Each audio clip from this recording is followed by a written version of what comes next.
بسم اللہ الرحمن الرحیم نحمدہ ونصلی ونسلم علی رسولہ الکریم اما بعد۔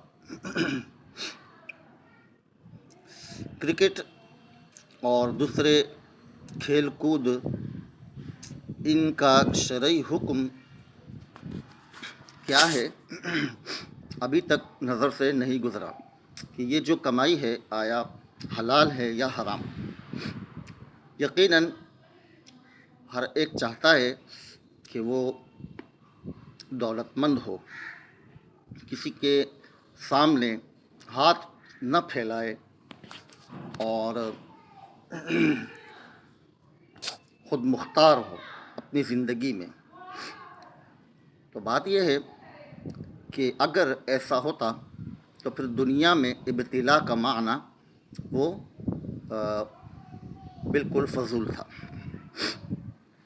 ٹھیک ہے نا؟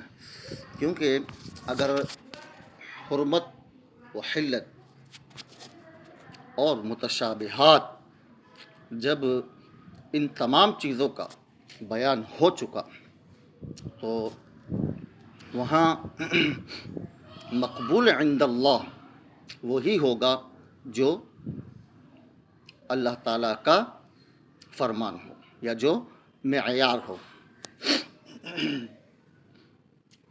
اس قدر کھیل کود کے جسم چست رہے تو یہ تو مقبول ہے، بلکہ اس کا حکم دیا گیا ہے، لیکن خود کو اس طور پر کھیل کود کے ہاتھ دینا کہ صبح شام اور جوانی سے بڑھاپے تک بس کھیلوں کی نظر ہو جائے، اس سے بدترین زندگی عند اللہ کوئی بھی نہیں ہے۔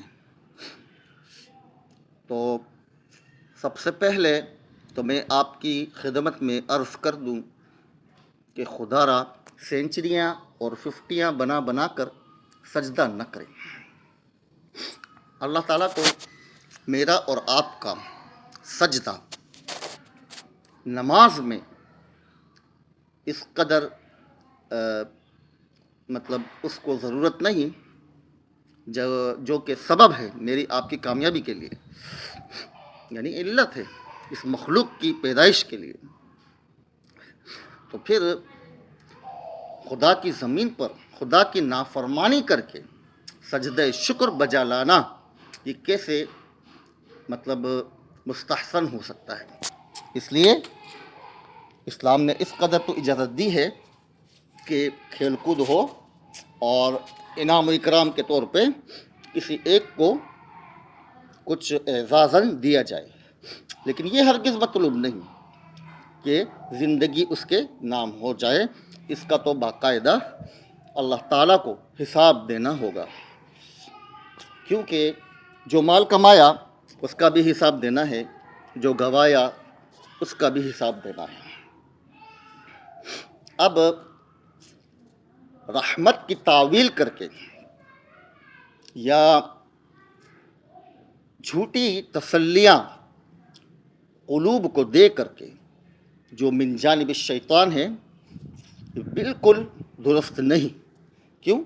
کیونکہ جہاں عدم اور وجود یہ دونوں موجود ہوں تو پھر کسی ایک جانب کو راجح دینے کے لیے آپ کو ایسی برہان قطعی کی حاجت ہے کہ جو کم از کم شرعاً منزل ہو، جو شرعاً منزل ہو، یہ نہیں کہ خود سے ہی تعویل کر لی اور خود ہی اپنے مولا بن گئے۔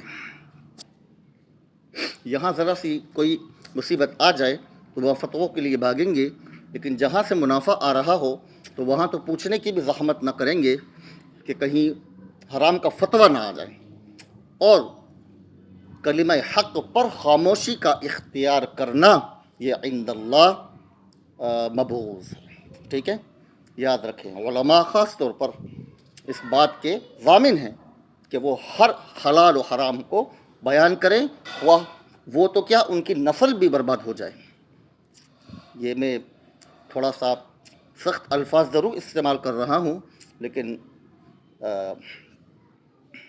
معذرت خواہ ہوں، کیا کریں، لیکن اس طرح برداشت نہیں ہوتا بالکل بھی۔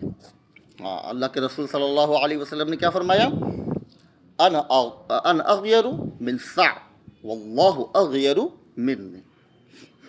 تو یہ غیرت کا تقاضا ہے کہ ان چیزوں کو بیان کیا جائے۔ تو یہ جتنے بھی کھیل ہیں اس پر جو ماہانہ یا کوئی بھی ٹورنامنٹ میں جتنی بھی رقم ملتی ہے یہ ساری کی ساری مشابہ ہے قمار کے، جوئے کے، ٹھیک ہے؟ اس میں آپ کو کسی قسم کی کوئی تعویل کرنا یہ بالکل بیکار ہے، کیونکہ میرے شیخ حضرت مولانا عبدالرؤف غزنوی صاحب حفظہ اللہ ایک مرتبہ بیان فرمانے لگے کہ وہ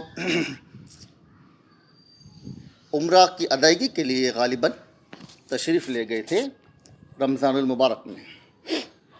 تو وہاں چونکہ قراء حضرات ہوتے ہیں جن میں بیچارے مسلمان بھی ہوتے ہیں، یعنی پاکستانی، وہ تراویح پڑھاتے ہیں اور اس پر اجرت لیتے ہیں، ٹھیک ہے نا؟ کیونکہ وہاں تو مقصود کیا ہوتا ہے؟ اجرت لینا، خواہ اب طے کی گئی یا نہیں، یہ ایک الگ بحث ہے۔ اس کے اندر راجع بالکل ایسا ہی ہے جیسے فرمایا گیا، اور وہ کیا ہے؟ وہ حرام ہے، اور وہ حرام ہے، بس حرام ہے۔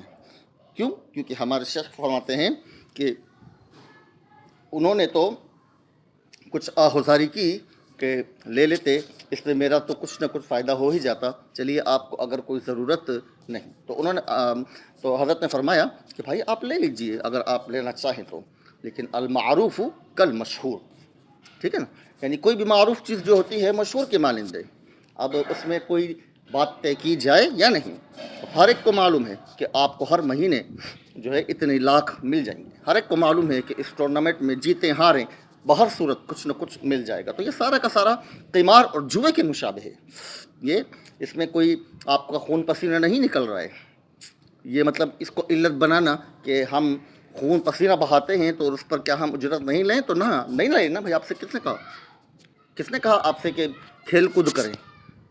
ٹھیک ہے نا؟ یہ کون سا پسینہ ہے؟ ایسا پسینہ تو ہر ایک کو آنا چاہیے۔ وجہ اس کی یہ ہے کہ ایک شخص ہے جو بازار میں کسی دکان پر اب چیزیں فروخت کر رہا ہے، ٹھیک ہے؟ اب اس کے آگے پیچھے ہر جگہ سے پسینہ اگر بہہ رہا ہو تو کیا ہم یہ گمان کریں گے کہ یہ بیچارہ بہت پریشان ہے؟ نہیں، بلکہ وہ تو چاہتا ہے کہ خدا ایسا پسینہ نکلتا ہی رہے۔ تو اس کی تمام اجرت حرام ہے، 100% حرام ہے، ٹھیک ہے؟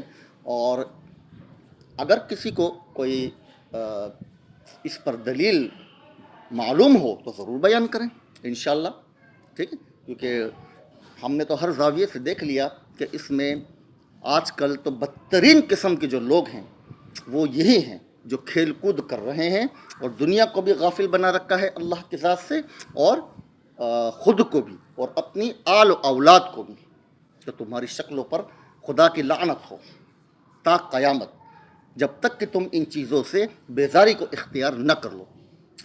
بات کو سمجھے نا؟ کیونکہ کسی بھی چیز کے اندر تعویل اس وقت تک تو ممکن ہے جہاں تک اجازت ہو، لیکن جب اجازت ختم، یعنی اس کی جو ضرورت تھی وہ ختم، تو بات اس کی حرمت دوبارہ لوٹ کر آئے گی، ختم ہو گئی بات۔ اب اس کے اندر مزید تعویل کی گنجائش ہی باقی نہیں رہی ہے۔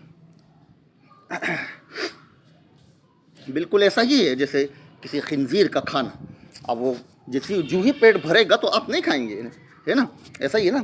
کیونکہ وہ اس کی حرمت ہے، اس کی غلاظت طبیعت کے اندر موجود ہے ہمارے، تو جیسے ہی پیٹ بھر جائے گا تو ہم خود ویسے ہی چھوڑ دیں گے۔ یعنی اتنا کہنے کی بھی ضرورت نہیں کہ ما قل و کفا، کہ کچھ پیٹ بھر جائے تو چھوڑ دو، اس کا حکم ہے، تو حکم کی بھی حاجت یہاں پر نہیں بنتی، کیونکہ طبعاً ہی وہ چیز کیا ہے، انسان اس سے دور بھاگتا ہے۔ تو کیونکہ اللہ نے انسان کو، میں نے کہا نا آپ سے کہ فطرت پر بنایا، اور فطرت ہر چیز کے اندر حق اور صحیح کے چننے کا نام ہے، سالم۔ تو ایک یہ پیغام تھا جو میرے دل پہ اٹکا ہوا تھا، لیکن ٹائم نہیں مل رہا تھا بالکل بھی، اور موقع مناسبت بھی نہیں مل رہی تھی کہ جہاں بات کی جاتی ہے۔